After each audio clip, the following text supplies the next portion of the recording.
Good morning, friends. How are you? So I want to share a little bit about something. You know, in the United States, medical treatment has become very, very expensive.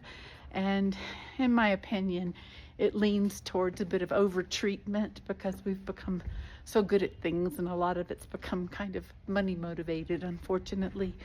But one of the things I've learned in my life is when you can find a really good pharmacist that has a lot of experience, it can be so helpful in managing symptoms and things.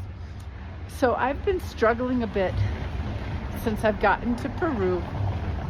And digestion's not a new problem for me. I've been having some digestive problems back and forth over time. I've gone a few years without any, but for about a dozen years now. And when I got here to Cusco, it was kind of a rough arrival. We came by bus, and I got really sick on the bus with the altitude and bloating and a lot of pain. And it's gotten better, but I'm still getting ill a bit too quickly and easily. Most days I do have some gas discomfort that I've been trying to manage. So I decided that I'm going to go and check out the get some medical help and just be checked to see if I might be carrying a parasite. You know, there's one of the most common bacteria that cause stomach pain. Get checked for that one. Get some antibiotics if I need them. Don't really want to. But the part I wanted to share, so I'm walking to the hospital. The part I wanted to share is I needed some antacid for some burning, you know. And yesterday I went into, they have lots of little pharmacies here.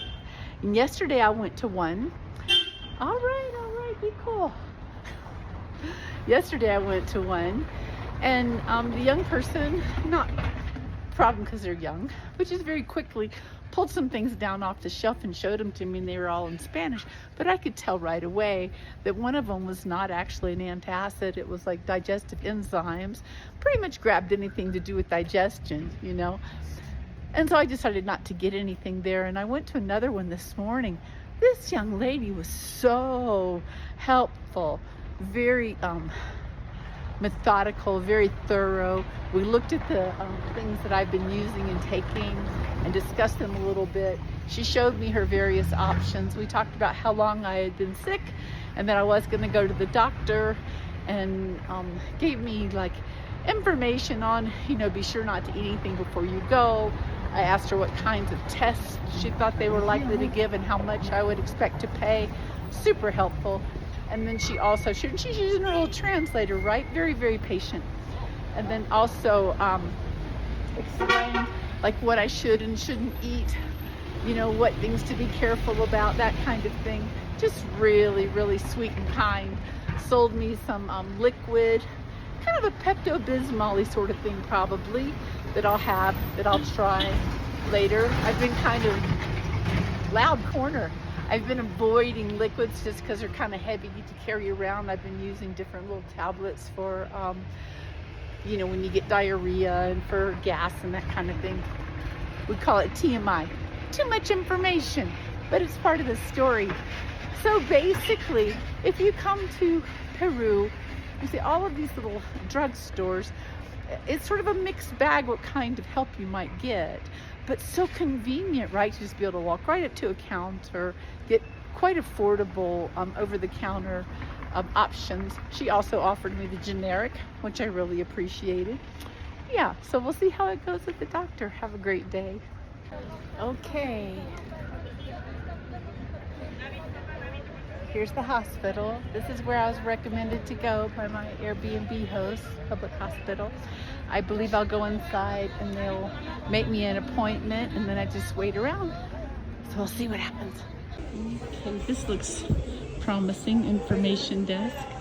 There's the cashier over there. I think you make your appointment, then you go ahead and pay for it.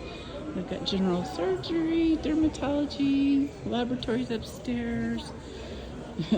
Gastroenterology is the first on the list there. Laboratory. We'll see how it goes. Okay, so I was able to pay with the card, the pharmacist didn't think that I could, but that was nice. I got some little pieces of paper. She said something to me I didn't understand, and I said, "Donde a qué hora?" which I think means like where and what time. And then she did a little translation for me, and she says, I have to go to the basement and turn in my ballot.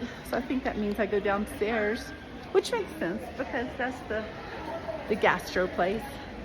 And I turn this in and then I wait, I think. See how it goes. And just to document, so far I've paid 39 soles, which is less than $13, probably more like $11 so far. And I haven't seen anyone medical, right? I just said, I think I need to see a gastro kind of a person, and this is how much it costs to see the doctor, I guess. Okay, so I see that sign. Looks like there's nowhere to go down there, so we're going this way. Okay, this looks promising. Gastroenterologist. Okay, so I'm just waiting. There's a nurse over there. There's some other people waiting. Looks pretty efficient. Okay, so she just put some little marks on my paper and kind of told me just to wait here. So I'm just gonna find a seat and wait. Okay, well, so far so good. I didn't even wait maybe 2 minutes before they called my name. And then I went over there and they took my weight and my height. The nurse doesn't speak any English, but she, could make herself understood well enough for that. And then she brought someone else out that could do a little bit of translating. And the lady asked me if I had had my COVID injections, which I told her that I did, and she asked me how many. I told her 2, and then she wanted to know if I'd had anything to eat today, which I haven't, just a cup of black tea. So then she just asked me to come back to the same waiting area and wait to see the doctor. So far so good.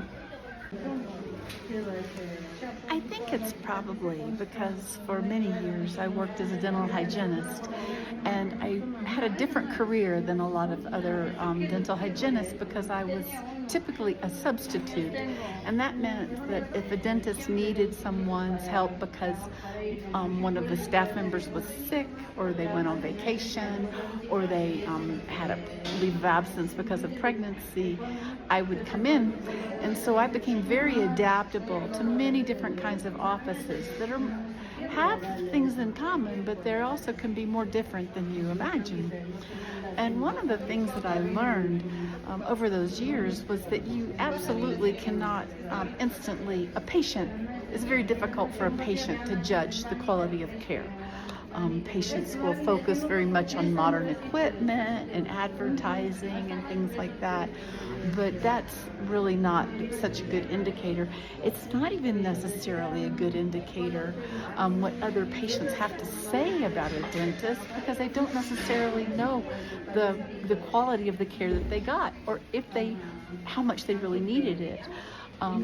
When patients like their caregiver, trust their caregiver, they feel that their caregiver is very attentive to their level of comfort, painless, those things really help. But even then it can be a little bit difficult for a patient to know. But when I'm waiting for medical care, like I am now, I don't feel fear and anxiety. If anything, I tend to feel more trust than not. This looks to an American's eyes like very basic for a hospital, small, basic. But that doesn't automatically mean to me that I'm not going to get quality care. I actually want experienced practitioners who really listen. When you see the same things over and over again as a practitioner, you come to recognize the most common problems, and patients in dentistry would try to guess things, read stuff and try to figure things out on their own and become a bit overconfident, actually, in their ability to self-diagnose. This is why I think it's so important that we don't have so much profit motive in medicine. It needs to be more about care, health care. You know, so when I go to like a family doctor or a family dentist or a small hospital like this, I won't pass judgment until I spend a little bit of time with the doctor. So far, everyone's been very kind and gentle with me, even though dealing with a foreigner who doesn't speak Spanish is a pain in the butt, right? I speak a little bit, but so far so good. Okay, so they're keeping a close eye on me. I was sitting right out there, and the lady that speaks English, you know, came out and made sure that I didn't go outside or anything. And now she's seated me just outside that door, and I think I'm next to see the doctor. So they had me clean my hands with that, and then they took my temperature, my finger with my finger. And that's where people are waiting for the different kinds of treatment, and this is where I'll be going in. That's medicine. Okay. Name. Okay, I put in pharmacy for you too. Okay. Esomeprazole. Esomeprazole. That is important for you protect your stomach, okay? Okay.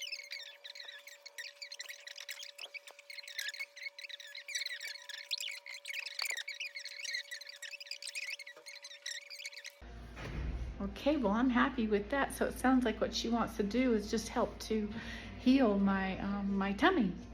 And then if I'm still not better, then we'll go after if there's some type of a bacterial infection. So it doesn't even look like she's going to do any stool or urine samples. I'm happy with that. That sounds like a very conservative approach. And see, they have their little teaching things I used to teach people about dentistry. Stuff up there. And then over here, look, we have like, just for extra insurance. Okay, friends, so Valentina was the lady who did all that explaining to me. She actually reached out and gave me a hug and sent me to the pharmacy and reminded me, come back in 20 days. Okay. She's actually talking to the pharmacist for me. How incredible. Okay, friends, so just to recap, I saw the specialist. She had me lie down on the table. The translator, you know, they asked me a few questions to try to understand, you know, my symptoms. And, you know, she tapped around, listened to my belly. It wasn't very sore at that moment. And so she really seems to believe that it's just more of an inflammation of the stomach lining is my impression. And I really hope she's right. That would be wonderful. And, you know, I'm definitely a bit prone to anxiety in the past, and there's been a lot to worry about in the world, right? So it would make sense that my stomach is just giving me a hard time, because it's hard not to fret about things. So I'm deeply grateful. I got another hug after the pharmacy, and it's hard to explain how smooth and easy all of that felt. Maybe I was here altogether like an hour and a half, something like that. Incredible, incredible. Oh, and my bill at the pharmacy was 190 soles.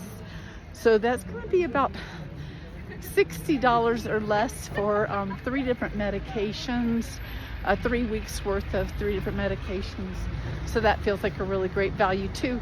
And I only paid the $12 or $13 to see the doctor.